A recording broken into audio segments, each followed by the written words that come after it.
நதி வெள்ளம் காய்ந்து விட்டால் நதி செய்த குற்றம் இல்லை, விதி செய்த குற்றம் அன்றி வேறு யாரம்மா. நதி வெள்ளம் காய்ந்து விட்டால் நதி செய்த குற்றம் இல்லை, விதி செய்த குற்றம் அன்றி வேறு யாரம்மா.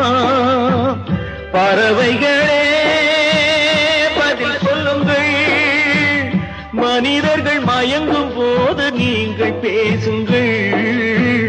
மனதுக்கு மனதை கொஞ்சம் தூது செல்லுங்கள்.